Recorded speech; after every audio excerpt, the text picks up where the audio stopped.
and Caruana, but we can take a look at that later. Yeah, the opening seems interesting. So we have castles on the board. So at this point, will Magnus be castling or playing maybe a move like h6? Do we want to spend a tempo on that to avoid the pin? I don't think so. Maybe Magnus will start pushing the a pawn now. I don't know what he's going to do. a6 would be my guess, but yeah, h6 or castle, it's also quite a possibility. Yeah, so if you push the pawn here, the downside is that you're weakening the square, right? The b5 square. And if you push the pawn there, it allows white to, I guess, take more space on the queen side, like we've seen, like FIDE even do, I think, against Pragg. Yep. The c3, b4 plan. Yep. Yeah, so yeah, those two moves have pluses and minuses. So, and also, this might come as a surprise for Magnus. See how he's already thinking in the opening phase. Like usually he's just blazing out his moves. Yeah, it's interesting. So if you play h6, it's just a little bit too slow, right? You know, maybe c3 happens, and then, well, I mean, still, it's not too late to push the a pawn, right? And then like move your bishop back in case of d4. Bishop moves back somewhere. And there's like some famous, there's a famous kind of like trick here, right? When there's this trade. You can just take it with the king. With the king usually, right? Because you lose this pawn, but there's rook f8. And then you try to get this pawn back if you can. Although in this position with h6, it doesn't work, right? Yeah, because g6. Yeah. Or you could have taken on e4 immediately. Well, Magnus does actually play a5. And we have bishop e3 on the board. Okay, so big question for black. Do they trade or do they allow white to trade? Yeah, both are totally playable. I think it's depending on what Magnus' strategy is. Like, you can play bishop g4 here, but bishop g4, there's knight bd2. But if you already put the bishop on e3, I think we can safely just castle right now without afraid of... that would be my intuition, right? Like that this structure would be rather pleasant for black. But there could be just an immediate problem with this move. It's maybe just tactical, right? Because then we start getting this e5 pawn hit. Yeah, but there's bishop g4 as well. Bishop g4, but then you get these triple pawns. Ah, you want to take that. I want to take, It's not that I'm going to win your pawn, but it's more like if you protect it, right, in some way, that this happens and then you get triple pawns. It's very ugly. So that might be the problem, actually. And Magnus took on e3? Yeah, that's why he took, He took and castled. So far, Pragg is playing faster than him. He's got over 25 minutes. And Magnus, he's taken his time a little bit. Knight e7. Yeah, that's a very, very typical move in these positions, right? So one of the ideas is to open up the square for the pawn. You might have ideas of d5 later.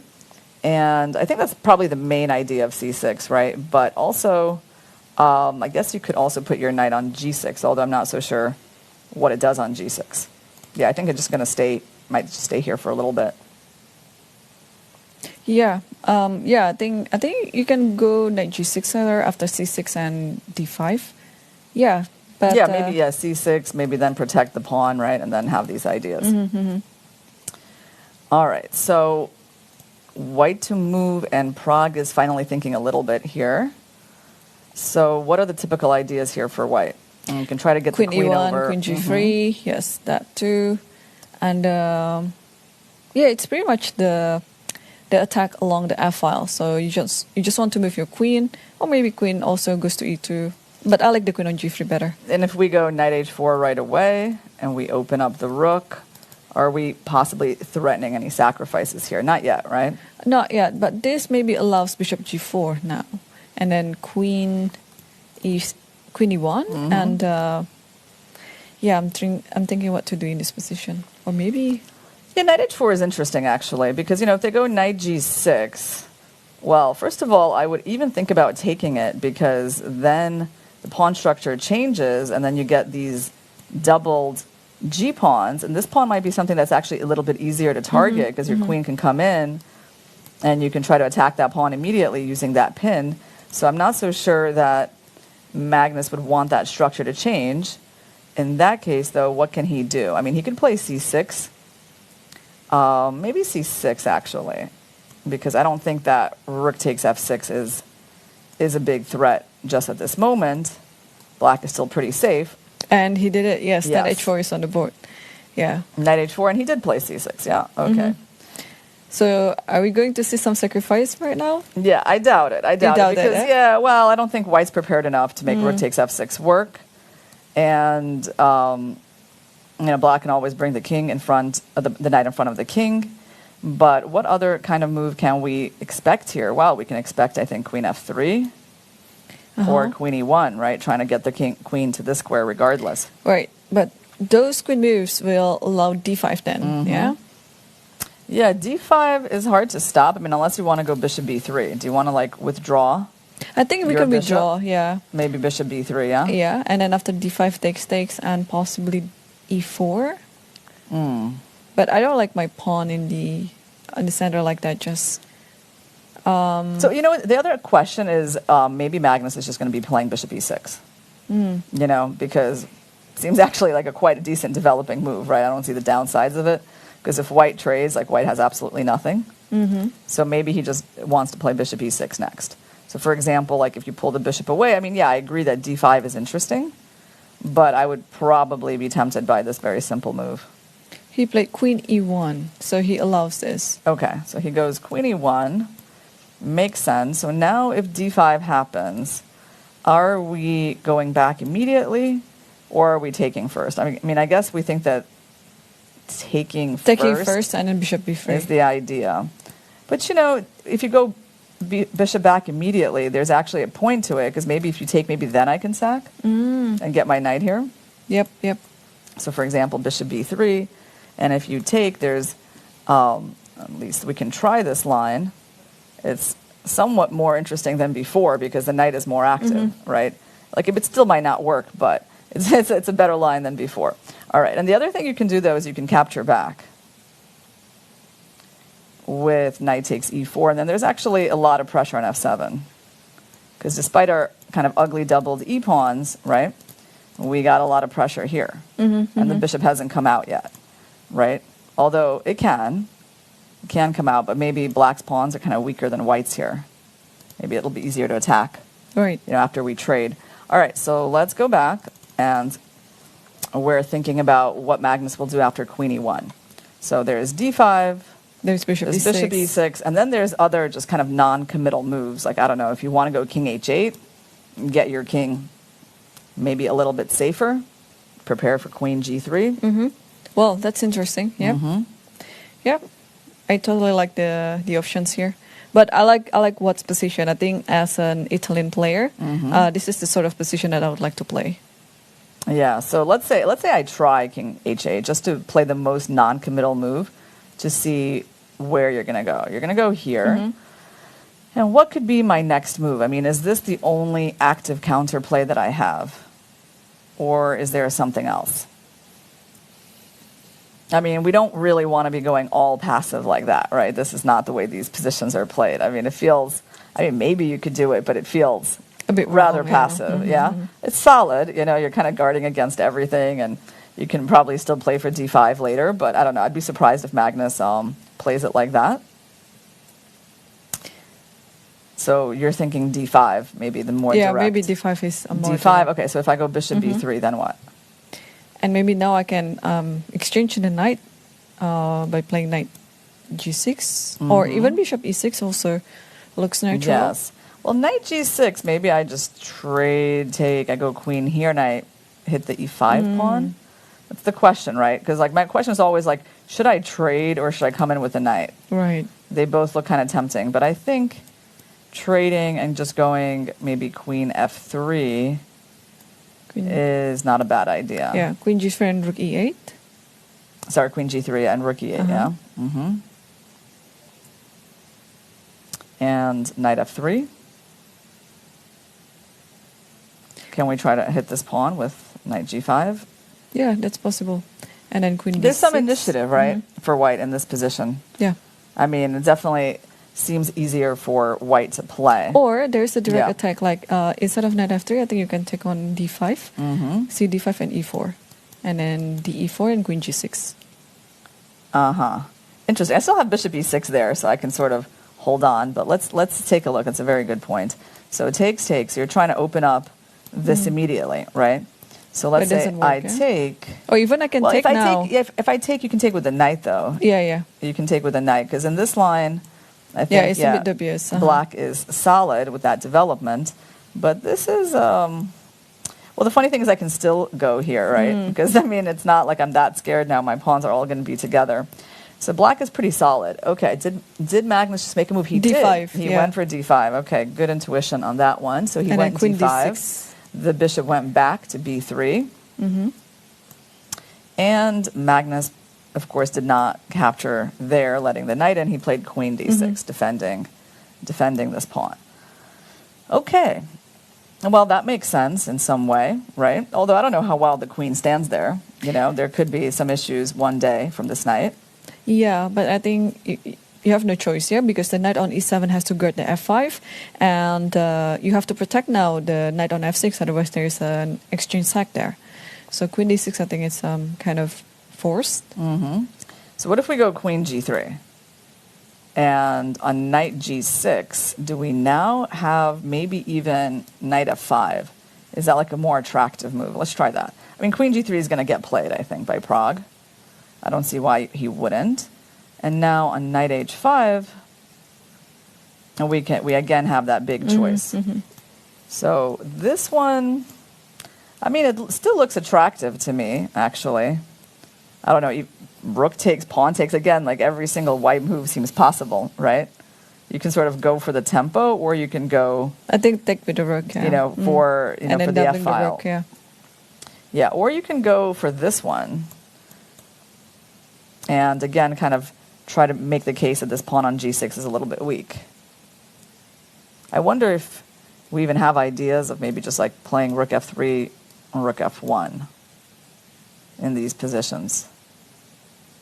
But I think, you know what, I think the main idea is the knight coming in. Yeah, and then that's actually dangerous, yeah. Yeah. If we take, pawn takes, and the knight comes in, first of all, hitting that pawn, and then coming there. Yeah, there's a lot of pressure on black's position, right? Yep, yeah. Yeah, wow. So, I mean, out of the opening now, Praggnanandhaa is having a better position. And he has many options here to how to continue this one. Yeah, because, I mean, once the knight gets there and the queen comes in, then you're threatening the big sacrifice on F6 and Queen H7. Right, so I feel that Magnus is definitely under some pressure. Right, even though he's very experienced in these kinds of positions, it does look like Pragg is setting up an initiative here. Yeah, totally. Yeah. No, I really like this position. It's a dream position. I don't know why Magnus allowed this bishop takes e3 ladder too quickly, because we would like to hold it as much as we can. Yeah, I mean, also, I mean, okay, well, D5 was also a big question, right? Like, this is a bit of a committal move because it actually weakens that pawn. It gives me sort of a target on this diagonal, right? So I think here, well, I don't know. This move was seeming like quite normal to me. And I can't really imagine us being worse here. Like, I see maybe there's a line like this, but I mean, in this structure, it just feels, I don't know, should be harmless, right? By all logic. I don't know, it's symmetric structure. Why should it be bad for black? So his move D5 is, can be, you know, seen as like maybe slightly more dangerous kind of option than some of the other ones that he had. And Queen D6. Okay, so we're waiting for Pragg to find this move. And he did. Yeah, he played it. Okay. Yep, it's on the board. Very natural. Lining up the queen with the king, and this rook is also staring at the knight, so the queen really has to stay there protecting it. Yeah. Wow. Do you think this could be an upset? Or maybe it's too early to... Yeah, it's still early to say. Okay, how about we try King H8? Can we try King H8 getting off the file? Okay, so let's try this move. And, I mean, wow. Like, it seems like a normal move, but White's initiative is just growing. Look at that. We're, again, coming into Knight G5. I mean, and, like, Knight E5 is also hanging. Yeah, that's... You know, this D5 move was quite committal. Yeah. Because imagine he takes, right? I mean, now I think I can just play knight takes e5, and that might be game over. Yeah. And also you have this knight g6 idea. how do you stop that, right? Yeah. So, oh, you mean like, okay, you mean like once I take. Yeah, once you take. Once I take. The other knight, because it's a discovery. Ah, yeah, that's what you're talking about. Yeah, this one. Okay, you want to win the queen. Okay. So, Magnus has to find a move here. How is he going to neutralize these pieces coming to the king side, right? It's not the position you want to find yourself in. No, this is Yeah. This is so hard to defend. And Magnus, we could see on the camera, he's just trying to be very focused because only white can play all he wants here. Okay, I have another idea for black. I mean, like, is there any chance at all for me to try to put a pawn in f6 to try to just guard this pawn and that square? Like, for that, I would need to move this knight. You want to move it to h5? Well, h5, you're going here. And g6? And then, I don't know. That looks, g4 maybe. Yeah, that looks so scary. Yeah. I wouldn't really want to play g6. But, I mean, okay, the knight d7 looks extremely ugly, but maybe if I can get the knight here, maybe I can make this work. All right, I mean, I know you have also d4 idea. That's really annoying. Actually, like here's the problem with this move is that you're going to change plans, because now you're going to be like, oh, the queen's unprotected. And now I'm going to, instead of going for this idea, right, you're going to just start playing in the center. You're going to pressure me everywhere. Yeah. And maybe you can put the queen. No, you have to keep hanging to the pawn, yeah? Because if the queen h6, then can I play queen h6? Do you want to play queen h6 here? Well, I think this pawn is actually going to be kind of precious. Yeah. It's like triple pawns, but they're actually really powerful. And that f5 is coming, yeah. And the bishop and the rook, they're undeveloped. Yeah, I mean, you have some tactic based on this overload on the queen. Like, because you're actually protecting your knight here. But it's still, like, looking very dubious, right? Like, rook f4, you're almost about to lose your knight. Maybe you try something like that. I take, you take, then I take another pawn. So now I'm basically up a pawn. Magnus is twirling the pawn. Yeah. Is that the pawn? He must only have a pawn in his hand, right? Because no, there might be some other piece, but it's probably... there's no pawn. It's a bishop. It's a bishop, okay, because they traded those bishops. Yep. Yeah. Wow. No, I mean, I think he feels how unpleasant this is, and I really feel like these last two moves were kind of the culprit, like the big one, because we weren't really sure yet about this position, right? But now he gave his opponent something to really latch on to, like that e-pawn, and he knows that because he tried to defend it, but it's like the pawn is still a problem. Like, and these ideas, like the queen is not amazing on that square because of that pin. Yeah, or knight f3 is there, knight f5. Yeah, too many good moves. Yeah, I think Magnus might be underestimating his position before. Like he thought that everything is still like quite equalish and symmetrical and so on. And let's try this move, h6. How about that? Because what did he just do? Oh, he put his knight on h5. Okay, he put his knight on h5. And what's going to happen after queen up? Maybe he's just trying to remove the queen from this diagonal. And do you think, like, after queen g5, then knight back to f6? Yeah, I think so. I mean, you're basically saying, like, is he going to defend it like that or move back? Because he doesn't have any other choices, right? Yeah, he doesn't. So I think he's probably going to move back because this feels a little shaky, but, I mean, maybe you can go g6, f6, right? Yeah, so I was just thinking if you play g6 and then g4, then you can play f6 maybe, yeah? And then pull the knight back. Okay, this is interesting. So maybe... no, in that case, you can just take on g4 with the bishop. Yes. You mean like, yeah, well, white can't go all aggressive like that because f6, and then this pawn is going to hang, and black is completely fine. Yeah, so after g6, knight f5? Or what? Knight f5 threatens this knight, yeah? It's actually kind of interesting, but knight f5 is interesting, yeah? And then you push it to f6 and have a better position? Yeah, it's an interesting move. There's a lot of tactics, right? Like, for example, if f6... no, you have to take first because the queen is hanging. Oh, sorry, yeah. Magnus made a move. No, I think Pragg made a move. Queen g4. Queen g5 is on the board. Queen g5. Yeah, and now we're going to see how Magnus wants to defend this knight, whether it's just going back. And that makes sense, right? It makes sense because he got the queen off that square on g3, and he also is like stopping that. And then maybe he wants to just go h6. Yeah, it does make sense. But he went for g6. Oh, he went for g6. Yeah, it's more natural to to play such a move. Okay. So we were looking at this move.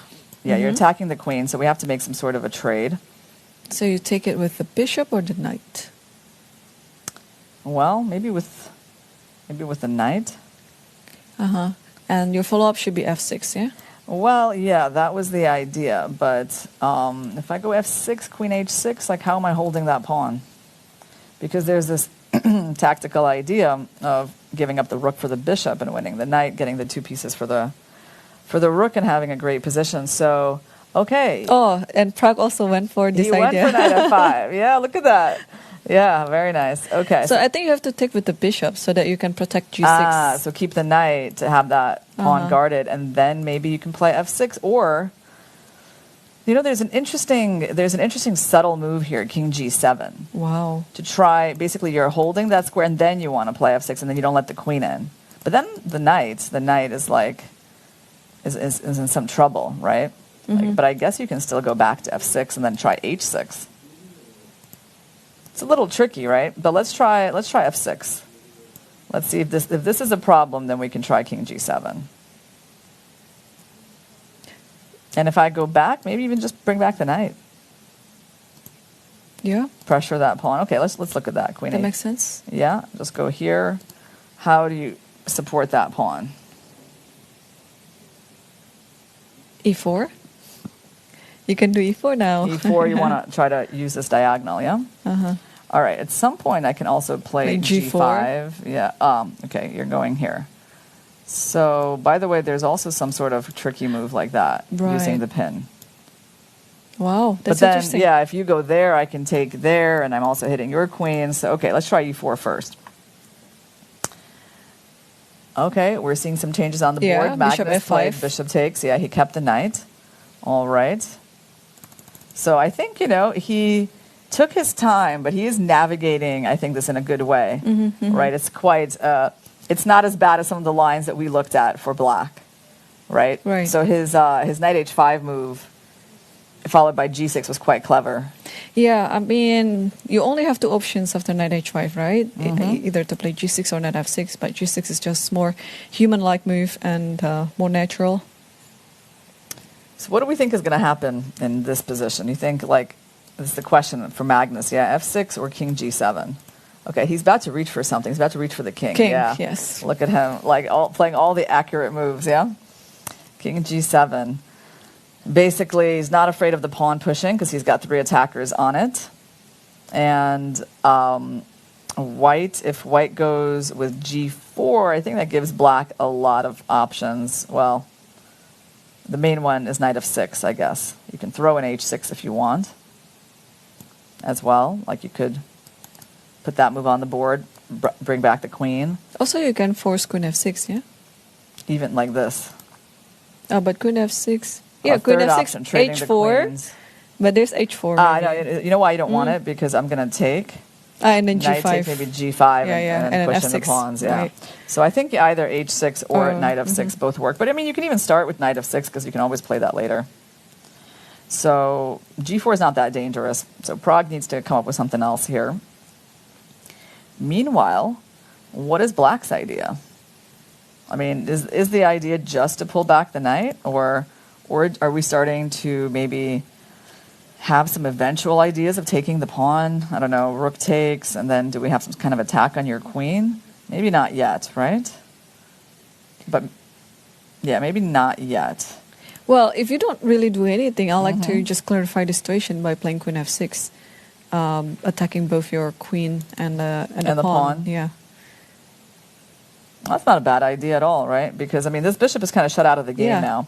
Actually, white needs to figure out a way to get this bishop into the game, I think. Maybe it's time to play e4. But e4 also maybe gives us the f4 square in some cases. That's true. But e4, yeah, I mean, that's, I feel like if white's initiative is not enough, the bishop is definitely the culprit, right? Yeah, he's a little bit closed up here. Well, let's try e4. The problem is e4 doesn't really make a threat of any kind. Yeah, it doesn't. It doesn't. You know, and it does give black a lot of options. So at some point, well, yeah, at some point it's going to be hard to attack that knight because it'll always be able to have that square. I kind of wonder if we can even kind of go for f6 and d4 and play like a dark square strategy. Interesting. Yeah, but that bishop is not really a good bishop right now. There could be a strategy, but why giving that bishop something to shoot on? Well, I don't know. It's interesting. So let's try it. Like f6, let's say you go back. Can I just play d4? Yeah, I mean, it does open up your bishop, right? And doesn't really give me any particular benefits. Yeah, and also giving up the c4 square maybe for the knight. Knight, yeah, I agree. So probably pushing is like premature. Yeah, it's not a great idea.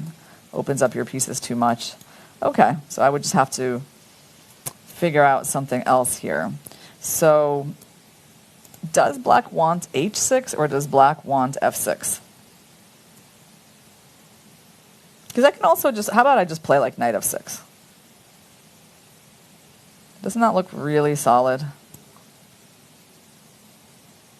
Yeah, looking good.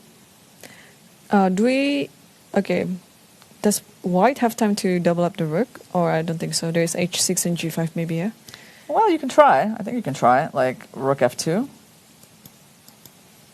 Rook f2, h6. h6, queen g3.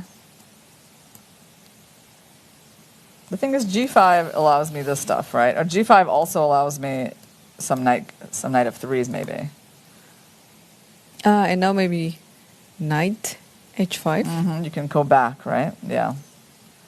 And you could go kind of back and forth, yeah?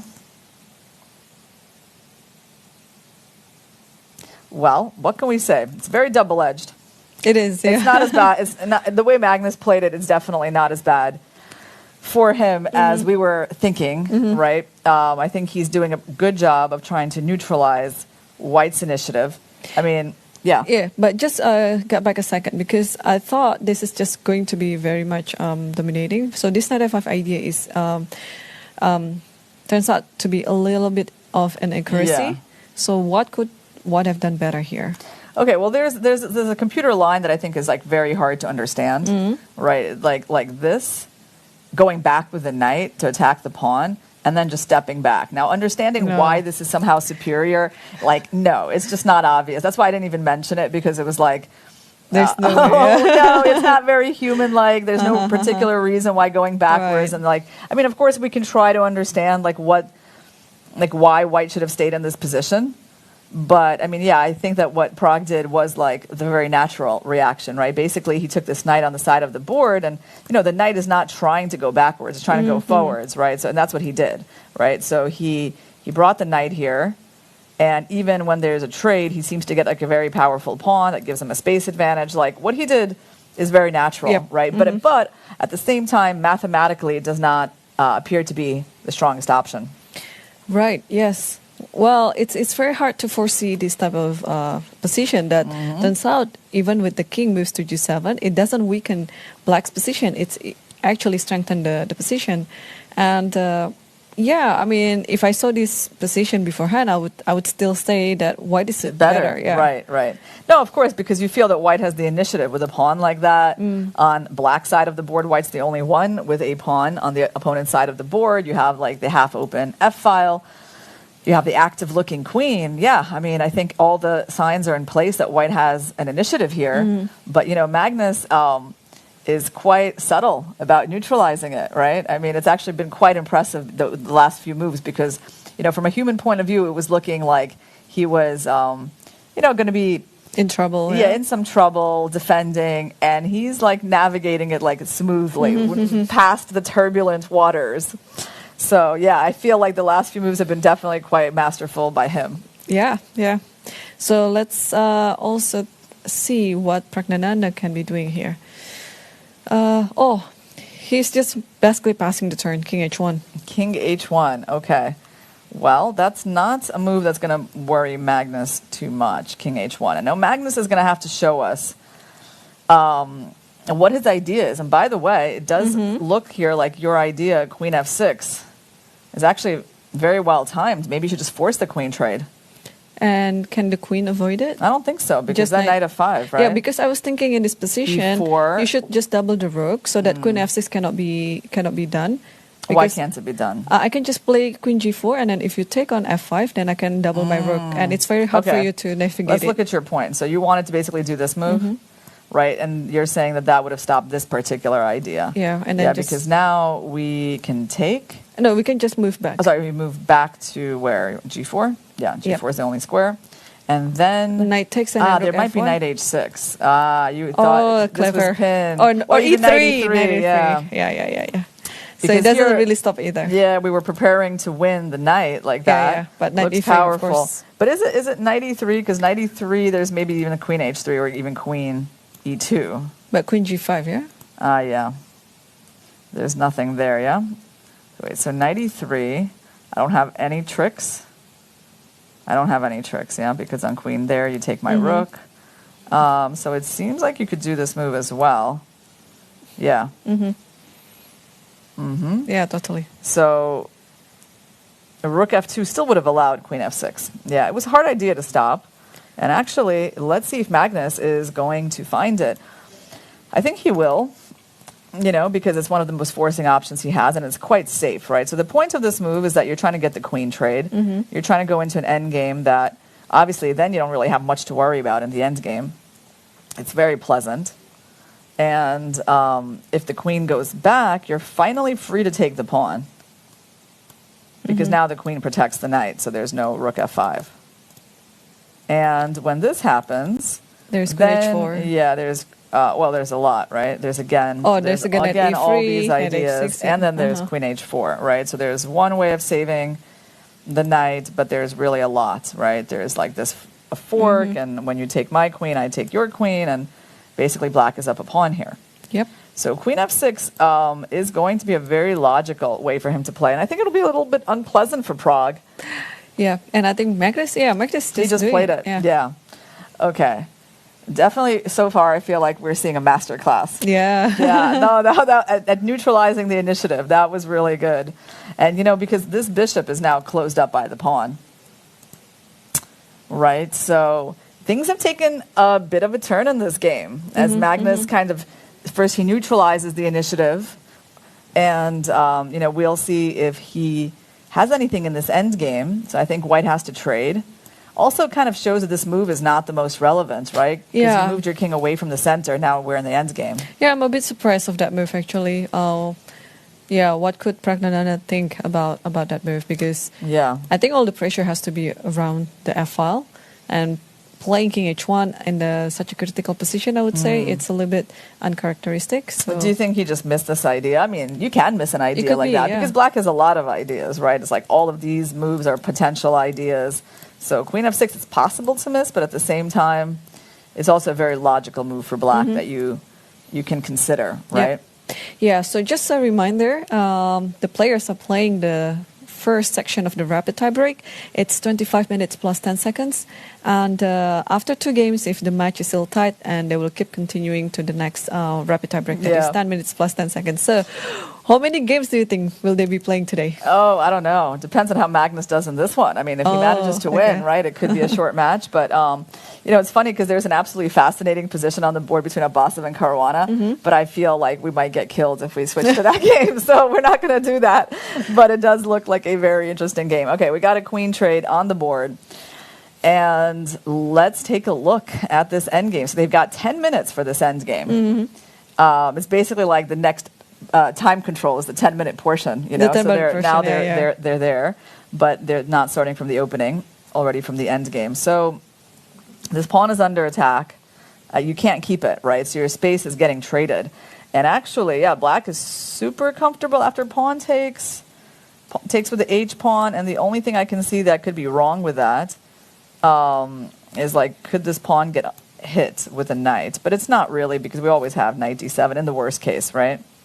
Like if you move here, I mean, we A, have that move, but B, if we didn't want to change anything, we have that move, and that is also perfectly pleasant, right? So Yeah, Pragg makes the trade, and now we expect Magnus to capture it with the H pawn Yes, towards the and he center.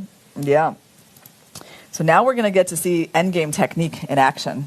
Wow, yeah, I think it's going to be very instructive now. I mean, so far, all of Magnus's endgames, and the ones that he won, have been quite instructive here. Well, I have to say, here are Black's advantages in this position. Black's number one advantage is space.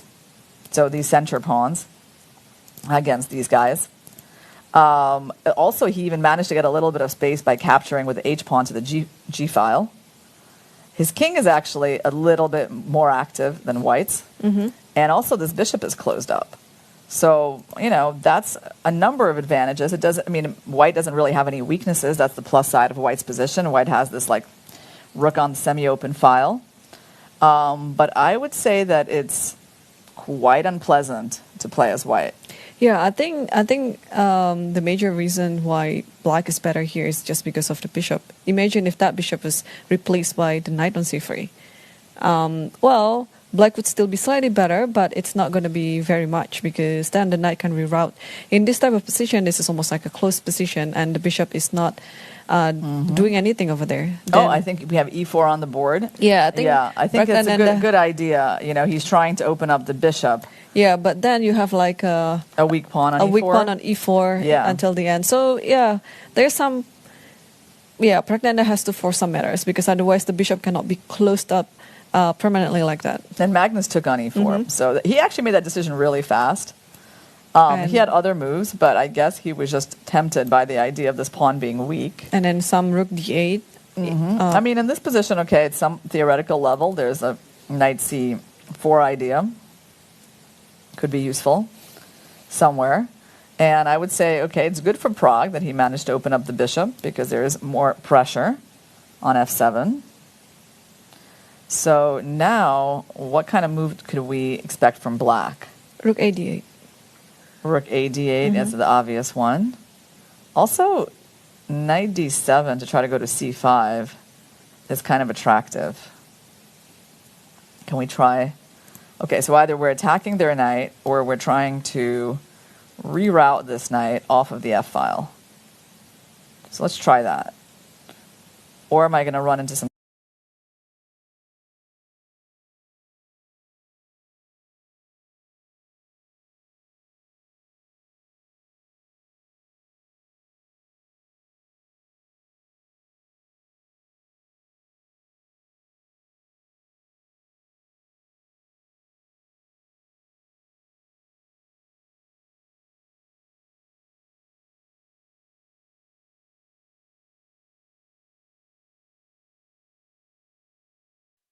all right, so I think that's another big decision for Magnus. So knight d7 is one move. But the thing is, if he goes here, okay, he's about to move something.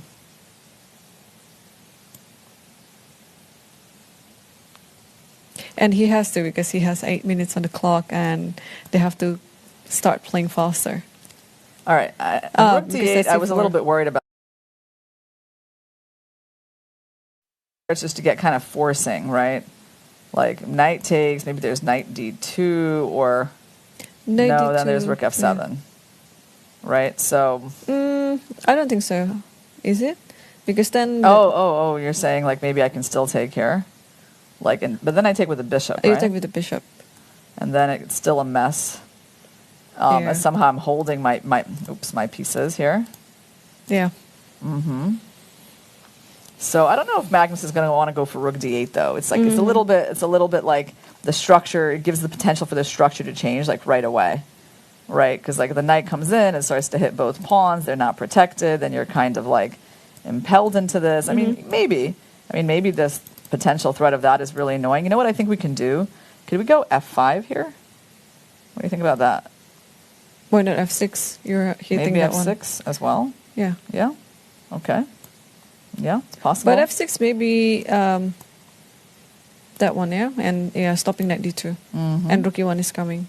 Yeah, and if we play f5, you might still want to go knight c4, I think. Yeah, so White is kind of holding on in these positions. But he played rook a8. He played rook a8. Okay. Just human move. Yeah. Attacking the knight was too attractive. Yeah. All right. So we're gonna see if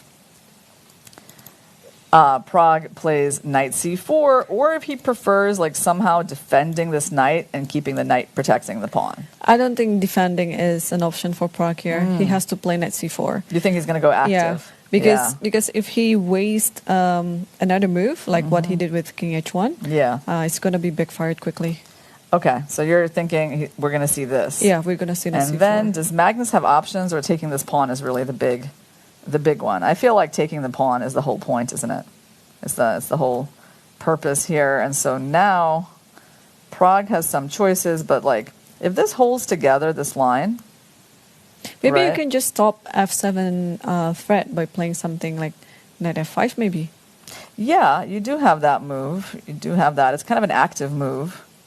It's too bad that, like, for example, instead of like a knight here, we don't have a bishop. Would be nice, right? Because then we could set up these beautiful checkmates. But at the moment, actually, this isn't really a threat. But it's an idea, It's an idea. You can sort of try to get that fork. All right. Well, we got some moves on the board. Oh, he did rook f2. He did rook f2. Okay. Well, that's not necessarily a bad move. It's just a difference move. Yep. Okay, so he goes rook f2, and that does mean, though, what it means is that this knight is not moving, but it also means that he's trying to play this. That's the point. So there is some activity involved in playing this move. He wants to attack the knight and then this pawn. So Magnus has to prepare for that. What's he going to do? He can't really... Can he move this knight? But if he moves it, then there's no pressure on the pawn. Yeah, he can move it to g4, just not to have any attack on the f file. And then once the rook goes to e2, then maybe he can even double up on the d file. Because whenever you play this h3, I can always play my knight to f6 and h5 and have this f4 and g3 idea.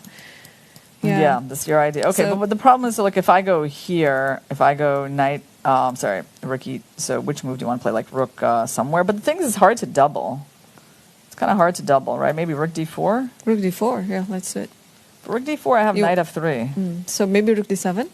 But rook d7, you're going to really find this move, I think, knight c4 a little bit annoying. Or are you just going to double up and try to mate me on the d file? I'd like to try. You would like to try these attacks, yeah? But maybe you have to play h3 at the end anyway. Yeah, I mean, okay, like let's say you go here, I probably play h3. You go, okay, we're seeing some action, and Magnus has chosen a move. So he has gone for rook d4. Okay. Rook here, and wow, so knight g8. And we have a result on the game between Abasov versus Caruana. Looks like black won. Black won, yes, and it was a very dominating attack. It looks beautiful. It looks so beautiful. I'm so sad that we never got to see it because I mean, like from the purely chess point of view, that game looks like very exciting. But we know that the match for first place is what everyone is interested in seeing. So we don't want to miss any details in this game. So yeah, I think we got to stick with it. But we can admire Fabi's accomplishment later. Yeah. So he brought his knight back to g8 to guard the knight on f6. So this is kind of interesting, right? It's a little bit passive. He's tied down here, but it's blockading the I attack. kind of wonder, like, what does he even want? Like, because he can't move anything, right? As black, so like how's he moving any pieces here? Oh well, I think you just want to double the rook, and at some point you play b5. Try to undermine c4, but also attacking the fourth rank. This is coming, you think? Yeah, that's coming, and b5 is also coming. I think that's those are two main ideas by black. All right, so white played c3, kicking the rook back, and then white went rook e2 to free the knight to go to c4. And now Magnus is thinking. It's down to 5 minutes. Okay, so we're getting to like the blitz portion, because it starts out so slow. With 25 minutes, you feel like you're watching almost a classic game, right? Just a classical game, a little bit more accelerated, right? But when you get to 5 minutes, at some point you remember it's like actually it's blitz. So you have to make some adjustments, although you are getting the 10-second increment. Right. So now how does black prepare for this knight c4? How does black prepare for this move, which is going to hit 2 pawns? He chose something. He played some rook Yeah, move. and it wasn't b5. Rook e7. Uh-huh. Yeah, he went for rook e7. So what's his idea? Like after knight c4 attacking a5, what are you going to do about it? Well, not rook a8, I hope right? it's not rook a8. I hope he has some better plans Or than maybe that. it is, and then b5 is coming. I know, hard to believe. Yeah, but, I'm a little surprised how this is going. I feel like, okay, Pragg has kept everything together, and like for some reason, these pieces are still pretty passive, so nothing terrible has happened to white. I guess Magnus is really putting all his hopes on like the long-term weakness of the e4 pawn, but for the moment, it doesn't look like. Look at his pieces, even, right? Like nobody's making any threats. So probably Pragg's position is under less pressure than it was when we first entered this endgame. Right. Wow. Okay. So knight c4, that's what the move we're definitely expecting by Pragg. What could he not like? Is there some sort of b5, knight a5? Like rook c7 to try to trap the knight after rook a8? That looks like such a crazy line. That is, yeah. Could Magnus really be planning b5? Knight here, and now the next pawn is under attack. Now you got to guard it, and now you want to win the knight. It seems surprising because there's so many moves. There's even bishop c2 and b4. b4. Like I don't really see why would Magnus go for this? You know what I mean? Like from what he had. So I don't know. I'm a little surprised by how Magnus has handled this. Yeah, but maybe also. Oh, he didn't play knight c4. All right, what did he do? knight c4 was not played. Okay. Bishop c2. Bishop c2. Well, that gives us a chance to at least play b5, right? And I think that Magnus should probably take his chance to play that pawn move, but he's reaching for something else. Knight d7. Okay. Makes sense, actually, as well. And now on knight c4, how's he handling the attack on the pawn? b6 looks weird. So it actually might be, it might be rook 8 and then b5. Because I think you have to play these moves at some point. Like you can't just let the knight stay on c4 forever. So like if this move happens, okay, I think he finally put the knight there. Yeah, and rook a8. Rook a8, yeah. You just now this makes sense. Okay, he wants to play b5 to challenge that knight. Okay, it's like a balanced position. Perhaps this knight will finally come out to f6 from g8. All right, both players under 5 minutes. Yeah, we're getting to the exciting portion of this game. So far, we've had a lot of maneuvering. Yeah? Yeah, you have to maneuver with these knights. Trying to put them onto the best square. So far, knight g8 is not doing the job, but it will come. It will come to f6 and e4. E4 will always be another the important target. point is like when b5 happens, we're going to have knight d6. So we do have like some sort of active move plans, like hitting both pawns. So I'm not sure. I don't think Magnus can play this move just yet. Because after trade, knight comes in, we're hitting 2 pawns, right? No, you're hitting just the b5 Oh, I'm because sorry. f7 is... Yeah. You know what? I was used to the rook being here. I was like, we have this attack 3 times. No, the rook is here. You're right. So actually b5 is a possibility already. Yeah, but what after like take 6, like what you said, knight d6, how to protect this pawn? How to protect the b pawn? You just play rook b8 or b4? Or b4. Yeah, like, okay, so as an example, let's like pass the turn for white. Let's play this move. b5, pawn takes, and to answer the question, how do we guard this pawn? I think if you play b4, then I can just play bishop b3 back, right? Yes. Or takes first and then bishop b3. Yeah, something like that, and come back, attack this pawn, and that is very... You think so? Yeah. Yeah, it's going to be a very strong bishop. Yeah, it's a little passive. Like overall, playing like this is just passive with this knight. Yeah. So Pragg did something. Okay, G4. he played g4. Okay. Wow. That move is very committal. It is, yeah. Pawns don't move backwards. Once you commit it here, like the obvious square that becomes weak is f4. Magnus might be very happy to see that move, because now if the knight comes out, he attacks the pawn. And obviously, if the pawn moves forward, he gets to go to that outpost. So Pragg must be planning on knight here. He must be planning to defend this pawn in some other way. H3? H3, right? But then he kind of... Okay, Magnus did something different. F6. Oh, wow. He really played F6, huh? Oh, I think I know. You just want to reroute your knight to G6 and F4. So knight F8, knight G6, and knight F4. But what is this knight going to do?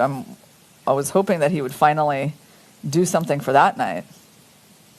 Like, this knight was not my... I mean, it's a nice square, for sure. Sorry, but... Oh, rook G2 is on the board. Rook G2 is played by Pragg, and is he trying to prepare G5? Oh, yeah, that's true. Because you cannot play G5 now, knight E3 and then F5. Okay, this was quite strange to me. Like, I feel like this knight is being mistreated. Locked up in the corner on G8 for a little bit too long. All right, so white wants to go G5, break up those pawns. I mean, I don't know if G5 is like a huge threat. Maybe he wants to go, but I mean, that seems to be what rook G2 is showing us, right? Mm-hmm. All right, so Magnus, now they're under 4 minutes. Yeah, I don't know how this is going to be, because this is still pretty much a 3-result game. And after G5, you're undermining this E5. So maybe my knight needs to come out and try to go to F7. If you go here, can I go to knight F7?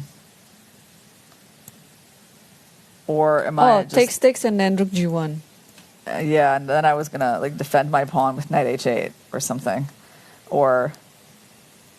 That looks pretty ugly. But, I mean, was this kind of holding... I mean, the knight was on G8. It's kind of funny to put him on H8. But we might be, like, getting a little too passive, right, as these pawns. And knight D6 coming. And yeah. So, yeah, unfortunately, you can't even do that because knight D6, knight F5 wins. Okay, well, there could be a better move than knight H8, maybe G5. Because if you go here, there's rook H8. Yeah, but then, you can just play knight E3, knight F5. Yeah, weakening those squares, yeah? Okay. Yeah, so he played... What did he play? He did play knight H6. Knight H6. Yeah, knight H6 is on the board. And after G5, well, you know what? Perhaps he should take, and then maybe play knight F7. At least he gets a tempo like that. That's better than playing knight F7 right away. Yeah, it's definitely... It's basically like an extra tempo. Yep.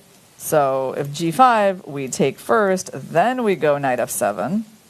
And then rook's going to go back to... G3. G3 and or then G2. How do we get ready for this move, or is it still not a big deal? And there is also rook E6. Right, you also have this way of guarding. So everything still seems okay for him. So Magnus this is happening. And then rook takes G5 on the board, and knight F7. Okay. So... You know, there's still tension in this game. Nothing has been decided. I mean, but basically, it seems equal. That's the point, right? Like now, you know, both sides, basically, it's been good for Pragg that the G pawn got traded for the F pawn. We should say that because, you know, he traded off a more centralized pawn. No, now both sides have this isolated pawn. This knight is pretty good. I mean, white's rooks have always been quite good. So it's balanced. It is, yeah. Yeah. So rook A6 is on the board, trying to prepare for this rook G1 idea. And now it's time for black letter to move around with the knight. But yeah, I like to put this bishop on D1 actually. Yeah, how do we improve the black knights? Like, how do we improve this knight? It's not easy. Like, putting him there, I mean, he was just there, so it doesn't do anything. You can't... Going there? Trading for the white knight? What do you think? Or is there going to be too many problems on the D file to do that? You might be able to do that, but yes, I think if you exchange the knight with the other knight, it will be better for black. So yeah, I think black can totally do that. Knight D6. If you play rook D1, just take... D1, but there's bishop B3. Yeah, and also like my rook just seems very active. Bishop B3. I don't know. I mean, that's the question for me. It's a big question. Is like what black is doing with these knights. They're not so bad, but like, you know, you want to try to make progress with them. The other big question for me, like, is this still an idea? Should we get rid of this knight so we can finally move this rook? Well, that's another big one. So right now, Pragg is on the move. He's been thinking for over a minute. Yeah. He's under 2 minutes now. Yeah, he's under 2 minutes. So this is already... Dangerous situation to be in against Carlsen, giving up that more than 1 minute advantage. Right. But also the position is not easy, so that's why. It's a tricky position for both sides, absolutely. So he put Rook D2. D2. Okay. So he gets off the G-pawn and starts to target the knight. Very logical. Rook F6. F6. And Magnus, and it's amazing how fast he is, right? Like, how did he see this move so quickly? You know, okay, I mean, there's lots of things that you could do, but he just activates the rook and basically challenges, you know, uses the tempo on this rook. That was instant. But I guess he was thinking, he was thinking during Pragg's time. I mean, also Rook D2 is kind of natural. You just want to keep attacking some of the pieces. Yeah. Yeah. Yeah, so, I mean, this game... Okay, make a prediction. Make a prediction? I don't know. I'm going to predict a draw. You know, that's a safe prediction. Yeah. But I mean, honestly, like when you get down to a minute, absolutely anything can happen. So I want our viewers to understand that like the time situation that Pragg is in is unpleasant.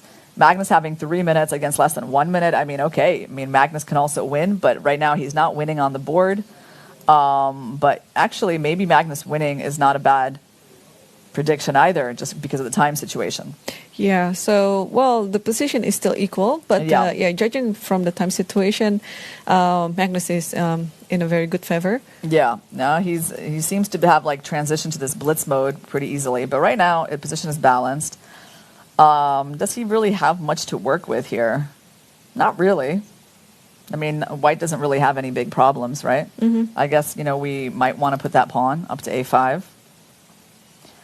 You know, white has control over the d file. You can't really move this knight. Can't really move this knight anywhere. So everything is under control in the position. Yep. So okay. I mean, objectively, like a draw is the result that we're going to see. And Pragg's 10-second increment should be enough for him to hold this, right? Yeah, hold this balanced. I think so too. Yeah.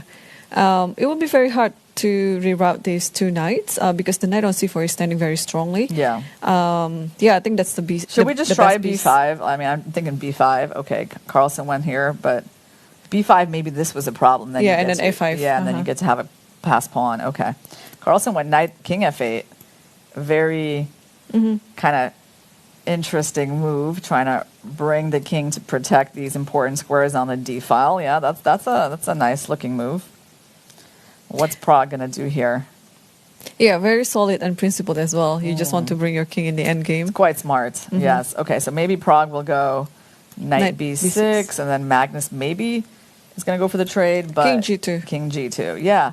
No, I don't know. I'm starting to feel like, you know, when I see moves like king f8, king e7, I'm starting to see Magnus's concept here and like how things could be a little bit unpleasant. But a5 is a good move. a5 is a good move. Yeah. And I mean, so far, white has a better position on the queen side. So maybe, Pragg is just using that fact.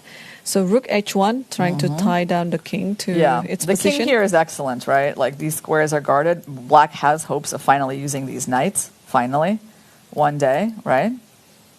Yeah. That can actually move. I mean, okay, we can see that this is unpleasant. Pragg is under 20 seconds. Yeah. Pragg has to play faster now. I think Magnus has just transitioned way better to like the fact that this is going down to blitz. You know, because you see how he just speeded up, right? And he continues to play fast, and he's just kind of, you know, seizing the initiative here, right? Like right now, exactly. The knight came in. Now there's a fork threatened, and king has to g1 move again. Yes, yeah. Well, I think it's because black has a clear idea on what to do in this position compared to whites. And yeah, we see it now. It's going to be very, very like in the blitz mode. Like Okay, Pragg's rook is under attack. He has to move it away. He moved to d2, rook h3. Like, look how fast Magnus is playing his moves. He just doesn't even want to give him a chance to breathe, actually. That's what I mean. Like, he could take a bit of time on these moves. I guess this one is fairly obvious. He wants to kind of use the third rank, maybe have ideas of rook c3. a6, what is that? Why is he doing that? Why did he just do that? Did he just give up the pawn? He did. He just gave up a pawn, and I'm not sure why. I have no idea why that move just happened. Okay, because he wants to get this pawn. But the thing is, like, first of all, there's rook c3. There's rook c3. That's one idea. And also in this position, there's also ideas of even the knight coming in with all those fork threats. So I don't know. No, this is too loose. I mean, like, it's not a position when you're sacrificing a pawn, actually. Yeah. Okay. All right. Magnus went for knight g5 was stronger, but Magnus went for this. Knight a5, and now knight g5. Yep, played instantly. Now the knights are coming in. Look at those beautiful knights. Wow. Look at that attack coming in. Right, and the king, the king is in the meta net. Yeah. He was merciless in this part. Did you feel that? Yeah, I mean, did you feel like how he just went on the attack and he started playing so confidently? He knew he had to use Pragg's clock against him. All right. So now, what do we do? Black is still up a pawn. I mean, I don't know. This is obviously still a nice advantage for him, but maybe it's not the most, I mean, it's incisive. He might want to take a little bit of time here. Yeah, I think he would like this to, is still to a keep the very rook on the good board. move, right? Like this is still, I mean, chances to win, I guess, are pretty good here. I mean, he's just up a pawn. You'd think that he has like excellent chances to win this position. Yeah, but he went for something more incisive. Yeah, I think he would like to keep the rook on the board. Yeah, he went for knight g to h3. Is he going on the attack? So we probably have to go here. King f1, rook f3. Yeah, are there checkmate threats like on the back rank? There kind of are, aren't there? Yeah, yeah. There's like rook a3, yeah. a3, and there's a checkmate threat with rook a4. And also, this is incredibly a back rank checkmate. Yeah, it is. It is, because the king is completely limited by the knights. Oh, man. Wow. And Pragg just doesn't have time to think about everything. Yeah, that's checkmate on the back. So, that's a check. No, hold on. He took with a knight. It's a check. King f6. King f6. And wow. that's it. Wow. So Magnus won the first game. And in a completely equal position. But that was so good. That was so good. You have to appreciate, when you see this live, it's such a different experience from just watching, downloading the game afterwards and seeing the moves, right? Because you see, like it feels like it was easy, but it wasn't that easy. There were so many masterful things that he had to do to win this end game. Yeah, and also, I mean, Pragg has every reason to think longer, because the position itself is not easy for White, even though White had a better position out of the opening, but Magnus Carlsen just, with his masterclass, neutralizing all the attack and won. I got such a good game. feeling about his position when I saw King f8, King e7. Yep. It's just like, if you can think of these moves so quickly and so, like it comes easily to him, when you see that, you start to feel like, okay, he's like, the maestro is taking over. Right. Wow. Okay. I mean, that was very, very dramatic, I would say, and I hope Praggnanandhaa will be able to make a comeback on the second round. And while players are taking their break right now, we will also take our break. So see you again at the second game in a few minutes.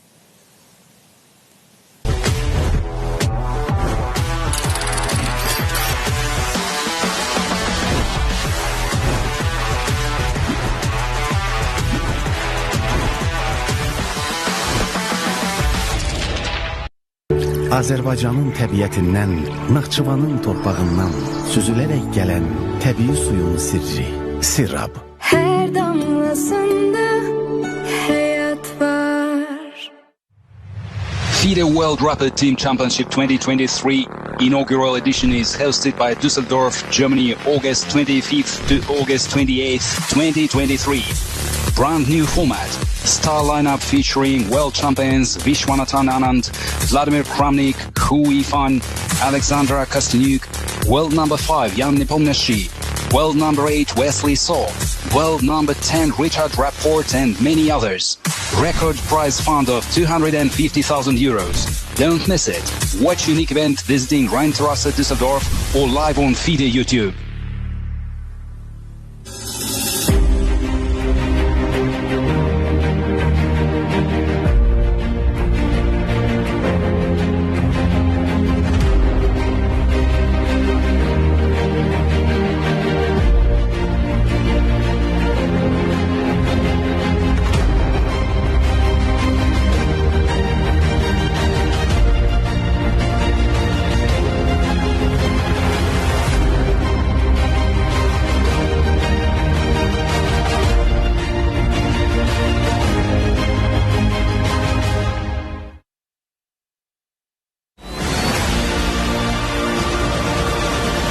So I'm joined by 8 times national champion Irina Krush, Grandmaster. Welcome, Irina. Thanks for taking the time to come here and talk to us. So you played here in the World Cup, the first 3 rounds, but on the 3rd round you were defeated by Polina Shuvalova. Tell us about your adventure here as a player. Yeah, well, I got knocked out in round 3. I played one bad game with the white pieces, and then it was over, right? So there was no chance for a comeback. It was just kind of a sudden end, and then I had to get ready for my role as commentator. What's your best qualification in a World Cup? Wow, I mean, I feel, well, it used to be a little bit different because you used to start from round 1, right? So you had to kind of go through a few of them.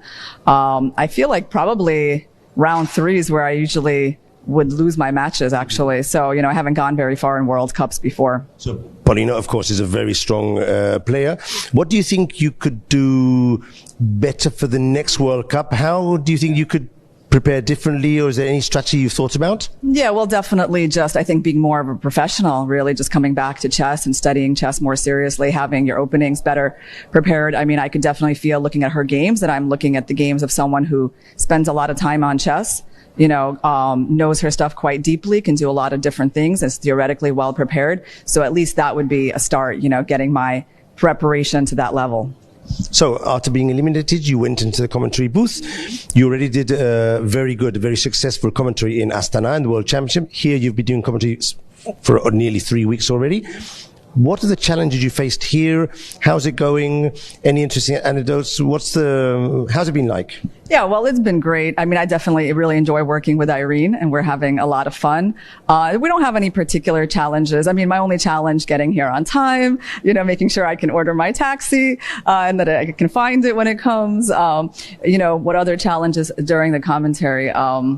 The eval bar not working. So, it just stays flat, and then we have to realize that and be like, okay, we're working without an eval bar. That's happened at some point earlier. Last days it's been better.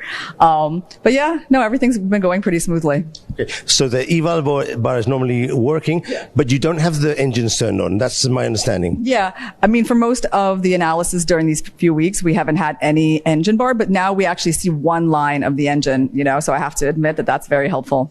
For me, at least, sometimes it's good to see it there just to get some idea in a position where it's a bit stale and you don't know what's happening. Seeing even one line of the engine bar, it gives you some ideas that you can at least start discussing, right, before you kind of start thinking on your own as well. So, you were telling me before that you're traveling to India after this tournament. As a chess professional, you're jetting all over the world. Tell me about the tournament you're going to play. Yeah, it's the Tata Steel Rapid and Blitz for women. So it's going to start at the end of August, and it's my first time playing that particular event. And my final question. So, are you planning to do a chess career as a commentator, as a coach? I see you have a YouTube channel as well. Yeah. When you finally decide to hang your gloves, using a boxing expression. Well, the funny thing is I have to clarify, I'm not exactly like a chess professional. So, playing tournaments, even though you've seen me around a lot this year, is not actually like the main way I make my living. So even though I'm kind of considering, doing it more, coming back to it, more now. But yeah, so the question is like, when I retire from chess, you can say this, in partly it's already happened, right? And I am doing a lot of different things, a lot of coaching, or some of this commentary stuff. Would I try to develop a career as a commentator? I think it's not something that I would try to develop, like it either just happens or doesn't, right? I enjoy it. I mean, obviously I love sitting here, being at the center of the chess action, getting to witness all the most important moments happening in the chess world and working with great people. And if I get a chance to do more of that in the future, I think I'll be happy. Irina Krush, not only a fabulous chess grandmaster, but very successful as a commentator. I, for one, enjoy a lot your commentating. Without the engine, a very refreshing view on the best games in the world. This afternoon, all the attention was on the first game between Magnus Carlsen and Praggnanandhaa. Playing with white, the Indian surprised his opponent with the English opening. Slightly under the weather due to food poisoning, Magnus took his time to find the best defense, finally equalizing comfortably. He will enjoy the white pieces tomorrow in the second game. In the fight for the bronze medal, local hero Nijat Abbasov defeated Fabiano Caruana with a crushing kingside attack, taking advantage of a massive blunder by the American. He will have to regroup fast to try and tie the match tomorrow in the second game of the final.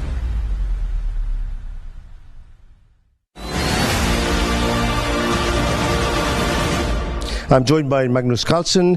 The second game of the match has finished in a draw, and we're going to ask him his thoughts. Magnus, first of all, are you feeling better than yesterday?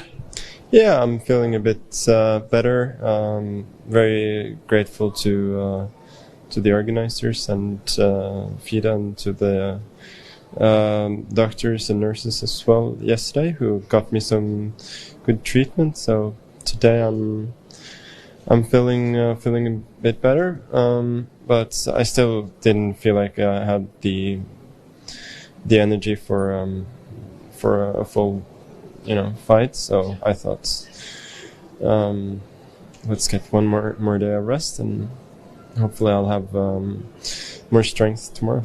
That's good to hear. So this means tomorrow you'll have to fight for the title in the tiebreak. What do you expect for the match?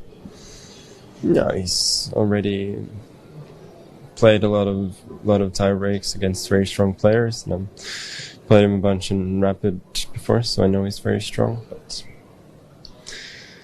if I have some energy, if I have a good day, then obviously I have good chances.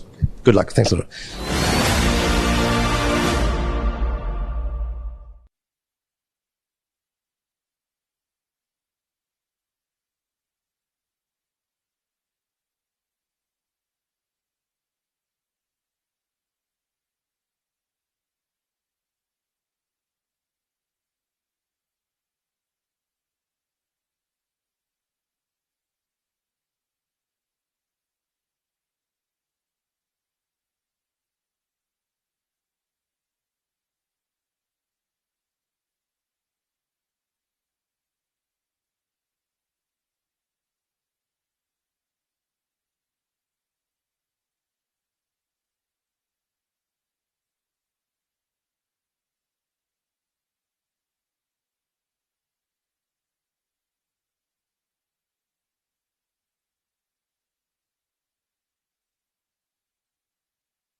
Welcome back, everyone. And before we start the second game of the tiebreak, Rapid 25 plus 10, we will take a look quickly at the game between Praggnanandhaa versus Magnus Carlsen. So Irina wants to analyze a little bit, and probably we also see the second game that is between Abbasov versus Fabiano.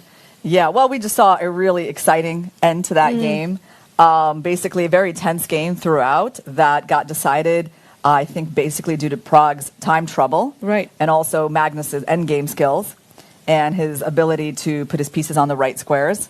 Right. So, but let's see how things went downhill. I mean, you know, the thing about this game is that Magnus, once he saw that Pragg was getting low on time, he just kept speeding up. Right. He kept putting the pressure on him, and he used that advantage rather unmercilessly. Right. I mean, that's the thing when you're playing in the shorter time control, right? You're not only playing chess, but you're also playing against the time situation. And Magnus is a very experienced player in both rapid and blitz, and even in classical as well. Yeah. Okay. So let's see after this rook e6. Okay, let's go here. Like the first quite nice move that Magnus threw in was this intermediate move, rook f6, that allowed him to improve his rook without actually having to protect his knight. So basically, white has a choice here.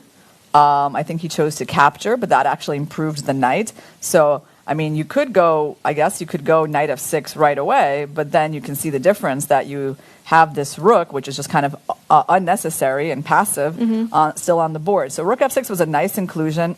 Perhaps, white needed to do something different here than trade. I don't know, maybe he should have avoided the rook trade, maybe gone here. But of course, then the knight is able to come into c5, and it's still a game. Or maybe he needed to kind of come out with the king to protect the rook. It's also possible. But he traded. Okay, so that was accomplished by black. He got rid of the rook. Then white played b4. It seems quite reasonable. Not a forced move, but basically didn't seem like a bad decision at all. And this was where I started to really kind of like what he was doing, because he started playing moves that were not that obvious to me. And also it was just the speed at which he was doing it, right? Just like king f8. Yeah, the king finds the square in the center to control the infiltration squares on the d file. Very helpful. As soon as you see that, you're like, oh, that's a classy move, yeah? Yeah, but I think it's also because Magnus is playing with a concept. So as long as you get a concept, the moves will come very easily. But on the other hand, Praggnanandhaa didn't really have any plan to do here. Well, I mean, maybe white should have gone in for this. I mean, is there a point maybe even trading these knights? Because at some point those knights started hopping around a lot. Like, I don't even know what exactly would Magnus do here. Like, what would his judgment tell him? Keep the rooks on the board, offer up the rook trade, right? Like, for me, I mean, I wouldn't be able to make this decision in a split second. Like, what do you think? What does your intuition tell you? Probably just trade the rook, but yeah, it's right. hard Trade the rook would probably be what I would be thinking, but then white is absolutely fine, right? Exactly, right? So I'm just saying, okay, these were some key moments in the game. I think Pragg maybe should have tried something a little bit more forcing. He went king g2, this king arrived, this pawn move seemed fine because, okay, it's just a good square for the pawn. And then Magnus, like, instantly finds that open file. Okay, now it's like we're not getting the trades of pieces so easily, right? So the eval bar is keeping this balance, but now, like, exactly what is the plan for white? Not so clear, right? Because this pawn is weak. This rook is, like, coming in. These knights are coming in. And it starts to feel, at least on a practical level, actually quite unpleasant. Yep. So within just a few moves. Like white not even really making a mistake. So he goes here. And then this starts to get like already really unpleasant as he realizes like there's a fort coming. So the knight improves. Now the rook came in. I mean, yeah, like it was just relentless. Yeah, and all the moves are quite natural. And I think we can quickly wrap this up because the second game is about to start. Oh, yeah. All right. Wow. And yeah, 15 seconds left to the first move. And this could be it. If Praggnanandhaa cannot win the second game and force the match into another tiebreak, then this could be it. And also the same thing with the game between Fabiano versus E4. Nijat. He's going to play E4. Watch it. Yes. I'm sorry to interrupt you. I had to say that because the reason he's doing this is because he's going to play C3. That's it. I'm sorry. I had to bring this out there because I had some idea, which is that, he was in the exact same situation against Gukesh. Yeah, and he did the same thing too. And he did the same thing. And I think overall that strategy worked just fine for him in that game, even though he later on kind of outplayed himself. But his opening strategy worked out great. So it makes sense that he just stuck with it. Yep, I think it is a very wise opening choice as well, especially if you play E4. If you want to play for a win, I think Magnus already knows that Pragg will go with the Sicilian. And then C3 is obviously a very safe choice against it. Yes, and by the way, Gukesh against him, I think, played with D5, and Pragg goes for knight f6, which he also did against Arjun. So Pragg has, he's going to this opening for the second time in this tournament in a must-win situation. It worked against Arjun. But let's see how it works against Magnus.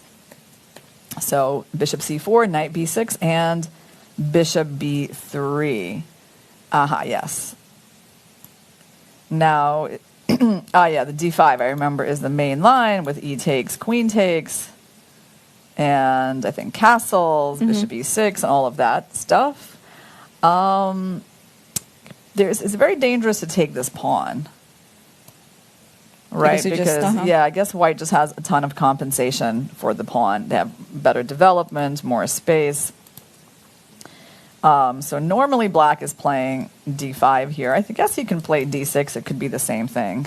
Yeah, I think it will end up with ed and queen d, and then that's the main line. But I think maybe Praggnanandhaa is going to come up with something else because, yeah, he has a very wide repertoire, so maybe he'll try g6. Oh no, d6 he did. d6, yeah. This is different. And there is the move e6 here. I just want to point out that, queen d6 is sort of it's the main move, but I'm pretty sure this exists.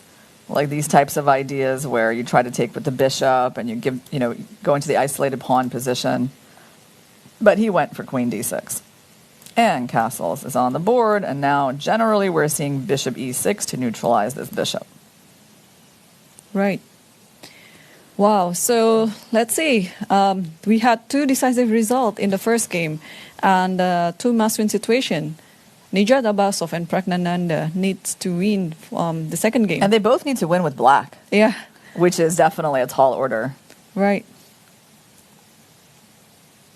All right, so Magnus has castled.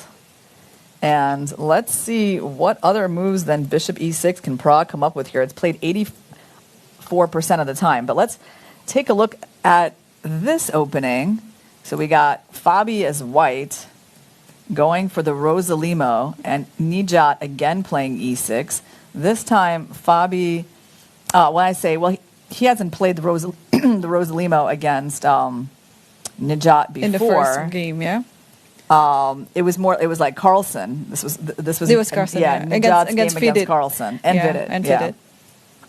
All right, so he goes to this, and instead of white capturing here early and playing for these b3 systems, Fabiano just castles, knight e7, rook e1, a6, back, d5. It's funny because it looks a little bit like a c3 Sicilian, except there's no white pawn here, right? Knight f6 and bishop e3 is on the board. Okay, well, I mean, it's very solid for white, and he's encouraging a bunch of trades to happen on that square. Solid structure, small imbalance in the pawn structure with the pawn majorities being on different sides of the board, but basically, when you need to make a draw with white, this is certainly a good strategy. Right, so, yeah, I think it's... both players, Magnus Carlsen and Fabiano, they're just 2 experienced players, and they know exactly what type of situation they're in, whether they have to play for a draw or they have to win. And their opening choices show it a lot. Right, so Nijat lashes out with knight f6, knight g4, but probably this bishop is just going to move away. And this is definitely a risky move for black, right? Moving the same knight in the opening twice. Yeah, so it just wants to take the bishop, and what does it do again? What if you play d5, for example? Can it be moved? D5 is interesting. But d5, you know what the problem is? It might be that I'm taking. And rook takes. But then you take with the rook, and then my knight has to move somewhere. If knight e7 or b4, I can play knight c3. Yeah, that's actually quite interesting, d5, yeah? But Fabi didn't play it. Yeah, he didn't play it. He moved his bishop away. But definitely an interesting move. All right, he just went bishop g5. I think bishop e7 was played. f6. f6 was played, okay. And where's this bishop going to go? It's not going to go anywhere. d5. Bishop f4. Oh, bishop f4. d5 was actually a powerful option as well. Now, the point here is that... well, if you take with the knight, then you lose that knight in the end. And if you take with the pawn, I think just... you can take with the pawn. It's actually a little strange that Fabi... But then h3, right? Maybe he's trying to play against this knight. Or you still can take on d4 and then take on... But it's a bit risky because there's e5 too. Yeah. You mean like there, but yeah, then the queen would take, and then there's that. Yeah. So I think he's going to go h3 here. Meanwhile, should we take a little look at Magnus's board? Okay. We've had some events here, and the first big one was that Pragg did not go for the main line with bishop e6. He went for bishop f5. I mean, we're kind of waiting to see where he would deviate because he needs to, right? Try to get off the beaten track and get a game out of this. And after bishop takes, knight takes d4. So we're going for an isolated pawn position, but we traded off a pair of knights. Pawn takes, and e6 on the board. So this is not the first time in this tournament Magnus has had an isolated pawn position. He also had one against Gukesh, where at some point it sort of started working against him. So e6 and knight c3, bishop e7. And now, Magnus is still thinking. And he's Queen ahead F3. a clock. So Yes. queen f3, and then pretty much I think just develop the bishop on c1. Yeah. This has been played in some games of good players, this whole position. Pierre Rune Robson, there's an older game, Lothier versus Polgar in 1993, Rosenthal is Bolagon, so this is not like some new position. And queen f3 is the most popular move, like by far. So what do black players usually do here? They either castle or they try to defend this pawn. So if they castle, Do you take the pawn? could take the pawn, or we just play d5, which is actually what he's going to do. I actually have no doubt that Magnus is going to play that move. d5, yeah? Yeah, why wouldn't you? In a situation where you need a draw, you can play that and then just trade off everything, and it's going to be a draw.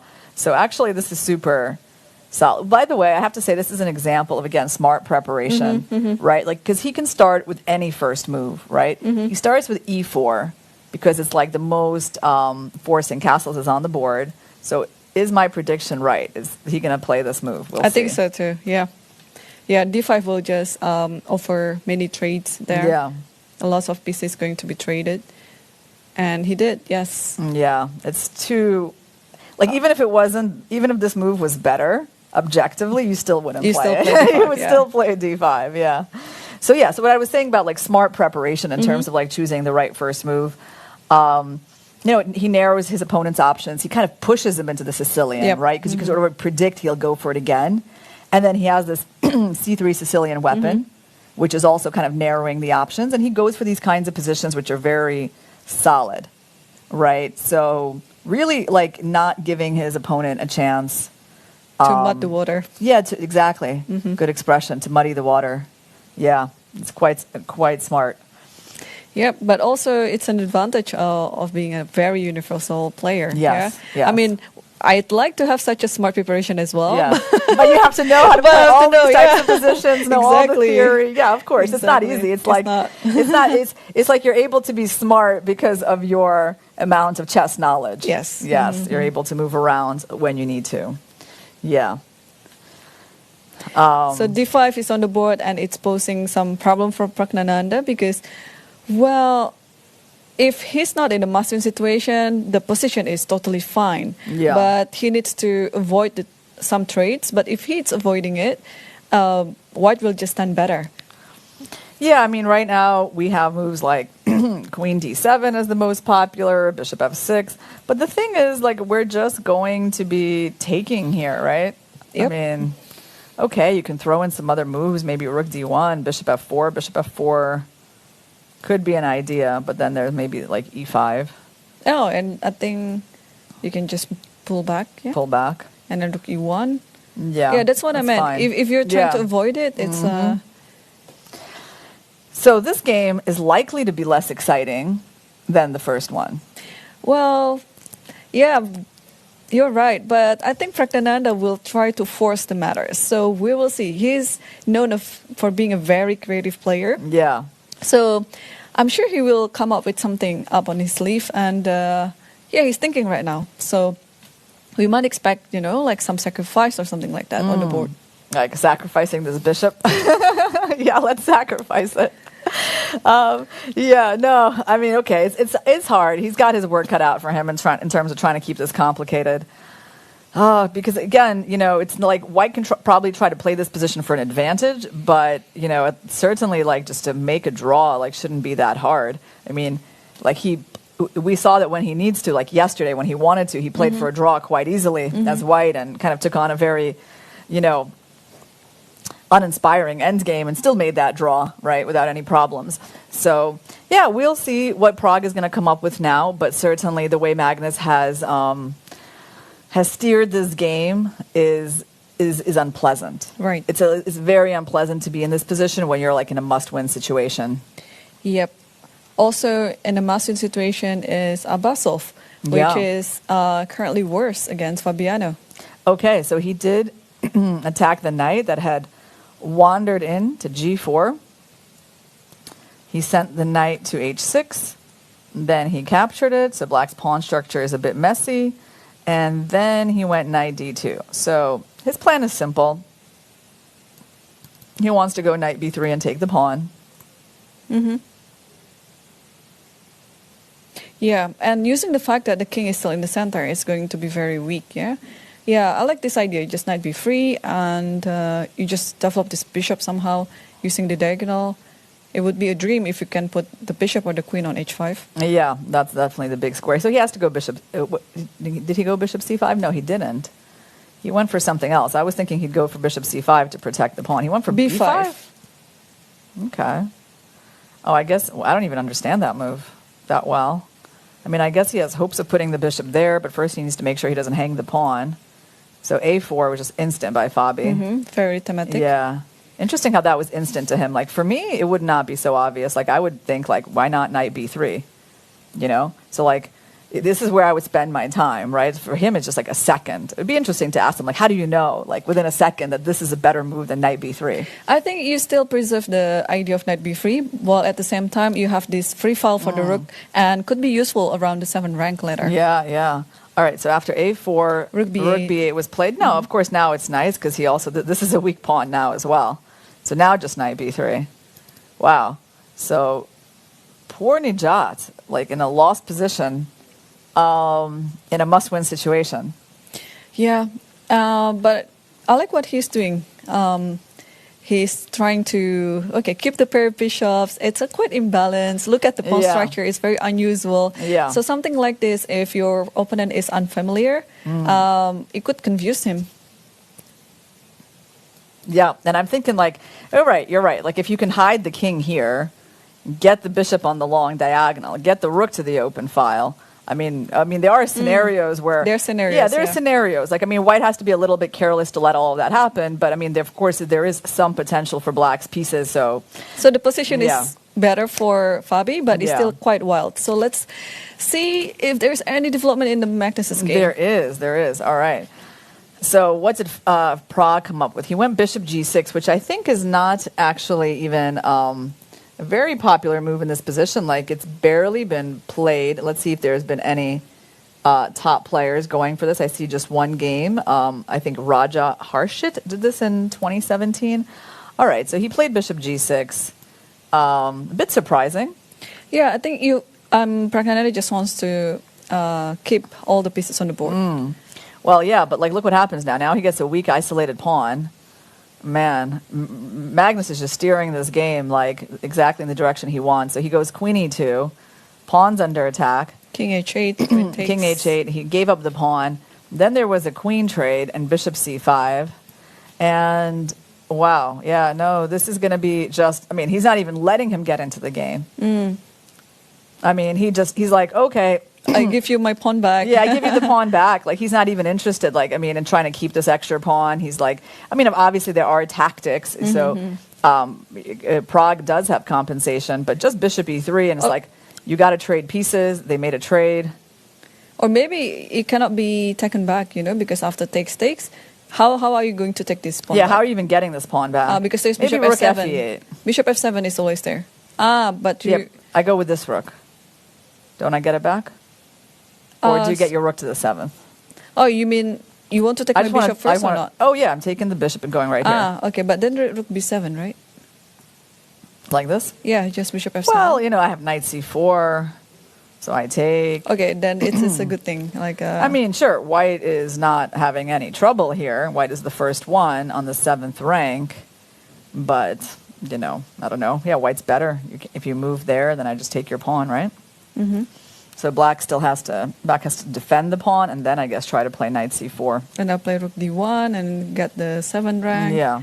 Yeah, so white is just definitely better here. Yeah. I mean, it's a tall order. But again, I really think that, like, making these correct choices, knowing what kind of, being able to go for these positions that are just unpleasant for the opponent, that's definitely a skill in itself.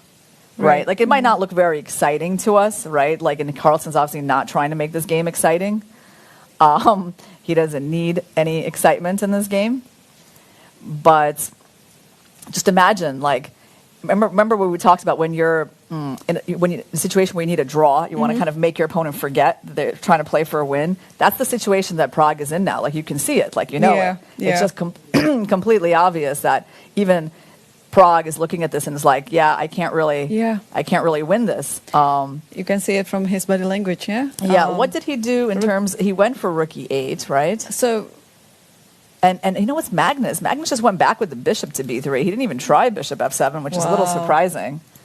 Okay, but his move is fine because he just controls the knight, right? He's just trading and trading everything, and making a chess game not be exciting when you don't need it to be exciting is still a skill. Yes.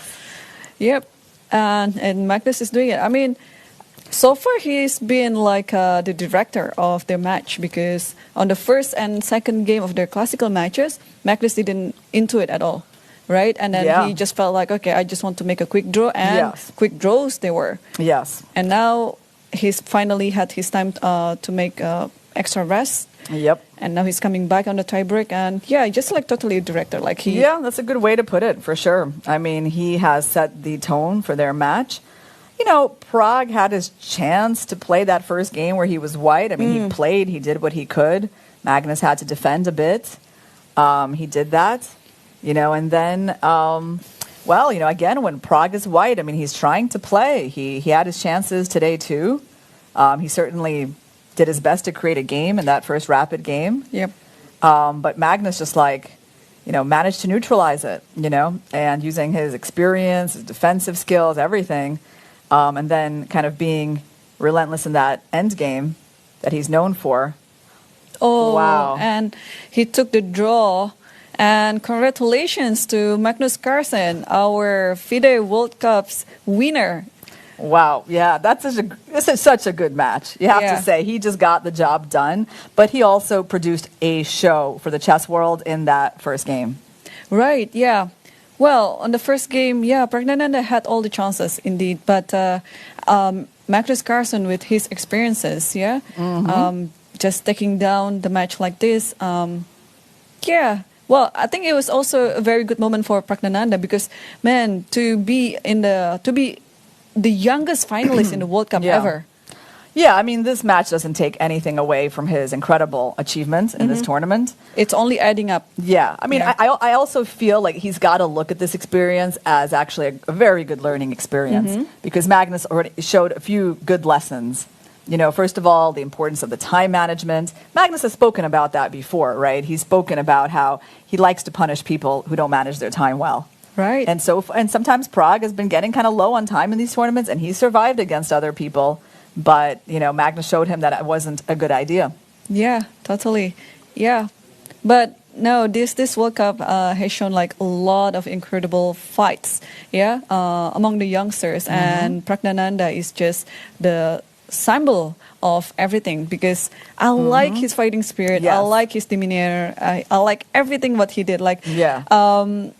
Also the fact that he's bringing his mom here as a like a moral support. You know? Like, man, he's just going to have like a very bright future. Yeah, I absolutely. Actually, I don't feel like he did a lot wrong in this match. No, that's the thing. It wasn't like he lacked fighting spirit or character or motivation or anything. Sometimes, I mean, like I said, it's a question, right? If you know that your opponent is like sick. Should you just try harder to be, to create a game at the board? I mean, I know it's not the thing to do with top level chess, go all out with the black pieces, right? It's not really, but, like in a way you have to use all the advantages you have. So if you have that kind of merciless spirit, perhaps he should have like tried more with black and actually not went for the, for e5 and the 4 knights. But again, you actually have to know that Carlsen is planning to make a draw. You have to know that, whether he's feeling okay or not, right? So those are not obvious things at all, right? I'm just trying to see where were the mistakes in the match, right? Or where he could have done a little bit better. I mean, today's game, all I can say is really time management. Other than that, I think on the board he did what he could. Yeah. The last mistake that Praggnanandhaa did, especially on the first rapid game, it was just because of his time situation. If he has enough time on the clock, I'm sure he would be able to hold the draw comfortably. But yes, this is the thing with the rapid tiebreak, right? Shorter time control, and you got to play faster. You have to manage your time even better. And Magnus is just so experienced. He's so experienced, and he comes out with a Sicilian, right? Again, it's maybe it's not the best choice given that Magnus has already shown what he's going to do against the Sicilian in that situation. Magnus has given away that piece of information by playing c3 against Gukesh. But again, it's maybe Pragg hasn't prepared for this scenario where he loses with white. Or maybe he doesn't, know what else he can do in this situation where he needs to win with black against someone like Magnus, right? So it's also an experience thing that it just takes time to acquire, right? It's not like Magnus became like this overnight, right? He's been the world #1 for the last 14 years or so. But anyway, congratulations to both players for showing us a very good chess, very good match, and very instructive ones as well. And let's quickly see this one. This is a must-win situation for Nijat Abbasov, which is currently in the losing position. I was hoping it's a must-win situation for Fabiano Caruana because he has good chances to get that win. But unfortunately, this is not the situation. It's the other way around, where black needs to win, but okay, he's about to lose the extra piece that he has, right? And by the way, I think this king is feeling a bit cold. Yeah, totally. Left out. In the rain. I don't know how else to describe the situation. He needs to he's actually just getting destroyed, isn't he? Everything is coming in. The center. Yeah, exactly. Yeah. Maybe he needs to wrap up this game quickly, so prepare for our next interviews. Well, I think he will do everything he might, but yeah, this position looks very hopeless. We can see from the e-file bar, it's just going to the roof. And okay, now Fabi has, it's not a piece up, but still a very much dominant position. Yeah, so Nijat trying to keep the d-file closed makes a lot of sense. I think we forgot to even mention there's a hanging pawn here. It's even worse than I thought. Yep. Because there's that. And again, a potential of rook a7. Yeah. Or you can even throw in knight c5 too if you want. Yeah, this is really the ugliest position I've seen this whole tournament. I don't know. Do you want to disagree with that, Irene? I'm trying to recall my memory about all the games here. Yeah, but this is certainly one of the worst ones, right? You don't see this every day. So rook a7, rook b7. Yeah. Takes, and I think he's going to go for d5 or something. Maybe he'll close up that bishop. No, he went for knight c5. Yeah. Okay. Yeah, by the way, if you take it, the queen holds the rook, so he's threatening the bishop and the fork. So bishop d5, I guess, is going to be on the board. Or, I don't know. I would try bishop d5. Yeah. And maybe now it's time to take the pawn. And also there's another little guy here that we can take at some point. And then if I think we take there, we threaten knight d7. So now but then if you take here, maybe there's king g7.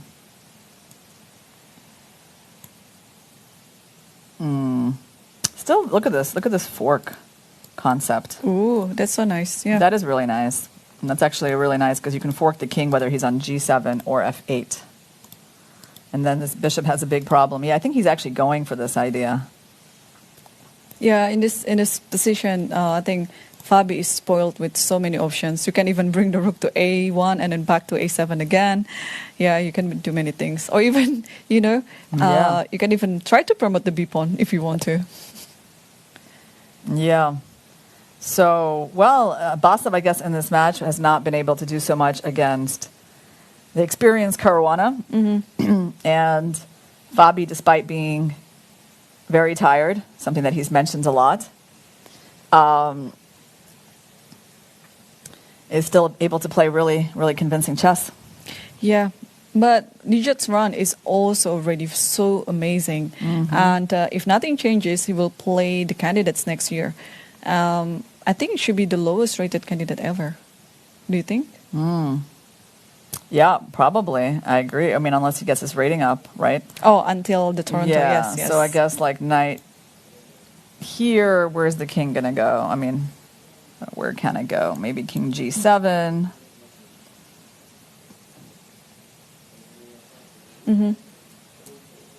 Then we have a check, but I guess you run. So what other moves do we have? Oh, we actually have check and fork. Check and fork is maybe the most convincing. Oh, yeah, and then That you wins just win a piece. Yeah, that wins a piece. yeah. So the thing is here, it's like you're focused on the king. We're like looking at this, and I was trying to understand how we're like supposed to mate this king, but there doesn't seem to be a direct checkmate. But there is this painful fork. Exactly. I think just knight b6 and resign. Okay. And yeah, I think he's going to go for it. I think we're going to see the end of the game. Yeah, and Fabi is going to get 100% get his candidate spot. Third place, still a very good tournament. Oh, wait. Oh, the bishop is not on... Oh, the bishop is on d6. Yeah, somehow we thought the bishop was on e7. We can update it. Yeah, let's update it. So it's... I don't think it changes much. No, though, it does doesn't. I mean, Knight you can b6 still still. go here. And then it's a check, actually. Yeah, I mean, I guess there's bishop here. That's a little difference. Okay, Fabi took that's on why f6. he took, yeah. Queen g7 is a threat. Queen f6 is a threat. And you cannot really move the rook because h7 is hanging. So... Yeah, this is the big one. This is also a big one. Well, how do you guard all those squares? Bishop c6? First of all, Queen Yeah, g7, just here, and that's I mean, it. Okay, that's all. Wow. Congratulations to Powerful game by Fabiano Fabi. Caruana for securing the third spot in the FIDE World Cup and also securing the candidate spot. So what do you think, Irene, about what we saw today?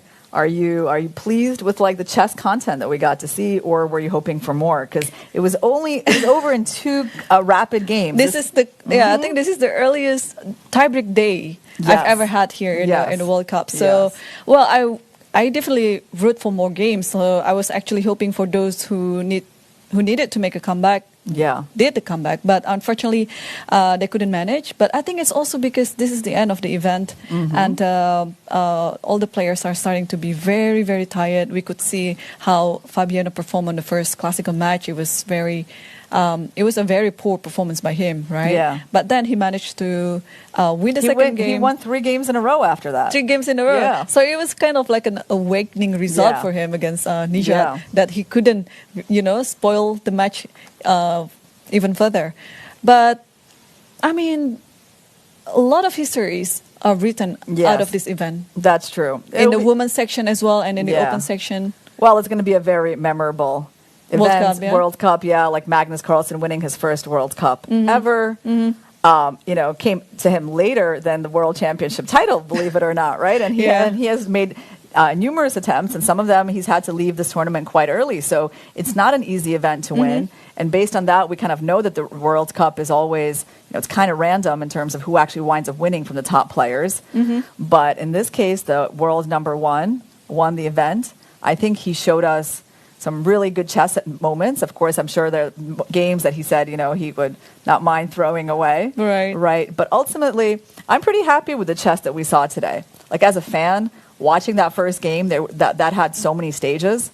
Like, I feel like, he got to showcase a lot of things that he can do in chess in that game. Yeah, I think from today's matches, we could tell that Magnus is number one for a reason. Yes. Yeah, because it was such a masterpiece. Again, he kind of like grinded something out of nothing. It's like, but okay, using the fact that Praggnanandhaa was in a time situation, like some time trouble, and he cleverly used that fact. So he pounced on it when he got his chance.